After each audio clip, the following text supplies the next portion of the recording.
국회에서는 이균용 대법원장 후보자에 대한 인사청문회가 진행 중입니다. 각종 성범죄 사건에서 후보자의 가치관을 의심하게 만드는 납득하기 어려운 판례들이 큰 논란이 됐었고요. 재산과 자녀를 둘러싼 의혹도 많았는데요. 청문회 현장 연결해 보겠습니다. 백담 기자. 네, 국회입니다. 네, 대법원장 후보인데 법적, 도덕적 의혹들이 상당히 많았거든요. 후보자의 입장은 어떻습니까? 네, 이 후보자는 청문회 질의에 앞선 모두 발언에서 무너진 사법 신뢰와 재판의 권위를 회복하겠다는 포부를 밝혔습니다.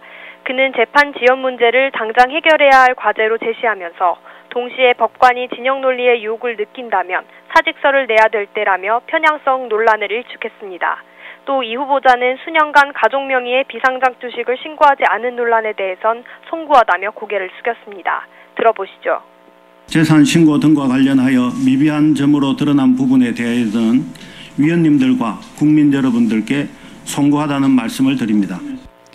이 자료 제출부터 되지 않았었다고 야당이 좀 비판을 많이 했었거든요. 청문회 전까지 주요 자료는 지금 다 제출된 상태인가요? 네, 야당은 이 후보자의 자녀 해외 재산, 주식 거래 내역 등 자료를 요구했는데 청문회 전날이 되어서야 건강보험 내역 등 일부 자료만 제출했다고 밝혔습니다. 그러자 민주당은 어제 오후 긴급 기자회견을 열고 불성실한 자료 제출로 청문회를 무력화하는 책임은 후보자에게 있다며 강도 높게 비판했습니다. 오늘 청문회에서도 관련 비판이 이어지자 국민의힘은 자료 제출 여부를 두고 마치 후보자로서 부적격한 것처럼 말하고 있다며 반박했고 일부 자료는 동의를 얻어야 하는 개인정보로 과도한 요구라고 맞섰습니다. 자료 제출도 중요한 의무죠. 자, 그럼 오늘 청문회에서 쟁점이 된 의혹은 뭐였습니까?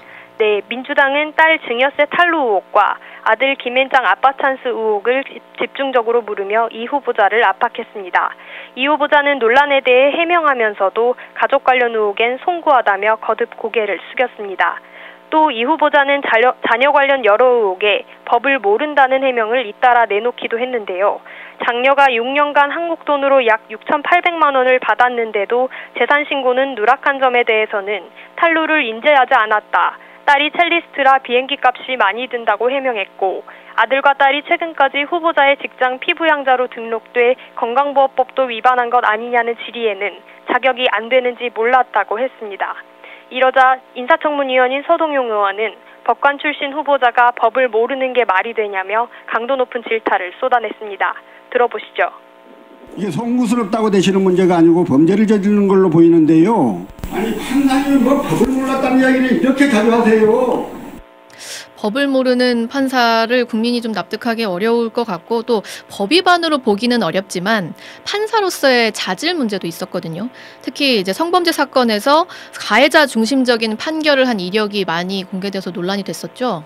네, 맞습니다. 이 후보자는 과거 서울고등법원 성폭력 전담부의 부장판사로 재직하면서 10대 딸을 성추행해 징역형을 선고받은 피고인에 대해 집행유예로 감형한 바 있습니다. 또 아내의 복부를 발로 밟아 숨지게 한 남성에게 살인고의는 없었다는 이유로 감형 판결을 내린 사실이 알려져 자격 논란이 일기도 했습니다. 이를 두고 민주당 김회재 의원은 그간 이 후보자의 성폭력 범죄 판결을 보면 사회적 약자 보호에 의지가 있는지 의문이라고 질의하자 이 후보자는 나름대로 최선을 다해 내린 결론이라는 답변을 내놨습니다. 그러면서 1심 선고 후 양형 변경 사정을 고려해야 했고 숙고한 끝에 판결을 내렸다면서 그동안 판결한 사건을 보면 형량을 중형으로 올린 건도 여러 건 있다고 해명했습니다. 성범죄에 관대했다는 정의당 심상정 의원의 지적에도 부끄럼 없는 재판을 했지만 국민 눈높이에 다소 맞지 않았다고 생각할 수 있을 것 같다는 취지로 답했습니다. 네, 이균용 후보자가 직접 대통령의 친한 친구라고 한 적이 있어서 논란이 있었는데 이 부분에 대한 답변도 나왔습니까? 네, 이 후보자가 지난 국정감사 당시 직접 해당 발언을 해서 문제가 됐었는데요. 청문회 내내 여야는 이 후보자가 사법부의 공정성과 중립성을 지킬 수 있는지를 두고 팽팽하게 맞섰습니다. 이를 두고 민주당 김승남 의원은 삼권분립 원칙을 언급하며 자격의 의문을 제기했습니다. 대통령 친구가 지명받지 말한 법은 없습니다만은 삼권분립의 정신, 헌법적 신이잖아요. 대법원장 후보자로서 좀 제 자신이 적격한가? 반면 여당은 대법원을 바로 세울 적임자라며 이 후보자를 엄호하고 나섰습니다. 국민의힘 김영동 의원입니다. 대법원을 바로 세울 수장으로서 저는 적임자다 이렇게 먼저 축하 인사 말씀을 드립니다. 자, 청문회가 내일까지 이어지는데요. 대법원장은 국회 동의가 없으면 임명이 안 되는 거죠? 네, 맞습니다. 그럼 앞으로 남은 임명 절차는 어떻게 됩니까?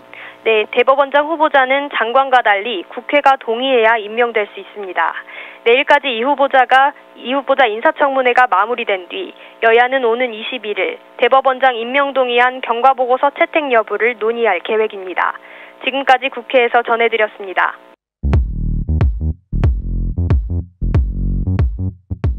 오늘 하루 뉴스 맥락 정다운의 뉴스톡이면 됩니다. 유튜브 노컷 채널 알림 설정하시면 매일 오후 5시 30분 실시간 참여하실 수 있습니다.